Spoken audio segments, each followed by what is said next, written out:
We will start with the most common shutter, 4-sided Z-frame and 4 sides with sill cut.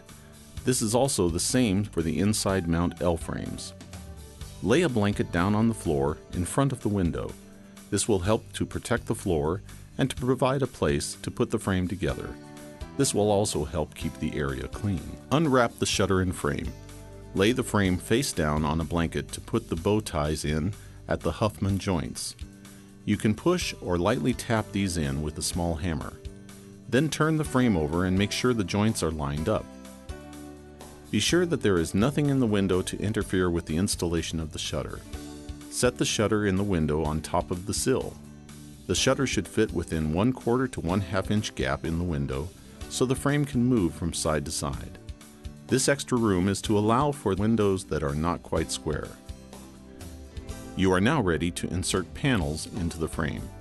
Be sure to put the left panels in first and then put the hinge pins in. You can now lay the right panels in and put the pins in. You need to make sure that the shutter is centered in the window.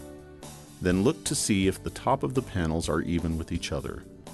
If one is higher than the other, you should be able to move the top of the shutter to one side or the other in order to line it up. Hold the shutter in place and open the right panels. Then use a nail gun with 2.5 inch finish nails and put one just above the top hinge. Be sure to angle the nail back a small amount. Then open the left panel and put the nail above the top hinge. Now go to the bottom of the shutter and make sure the panels line up.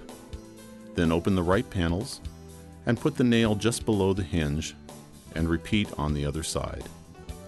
Now open the panels and put the nails above the middle hinges, being careful not to suck the frame in too tight. This will leave a gap between the panels.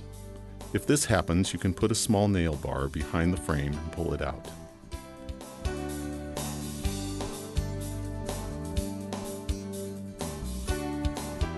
Now you are ready to caulk the sides of the frame and wall. We use white silicone caulk for bright white, Dover white for dull white, and antique white for off-white shutters. These are all Sherwin-Williams brand caulking. Be sure to open the panels and fill the nail holes too. The shutter is now ready to be cleaned and inspected. The shutters should come clean and wrapped in plastic. If you have any marks on the shutters, you can use orange cleaner diluted to 50% with water. Most marks will wipe off with a rag and cleaner.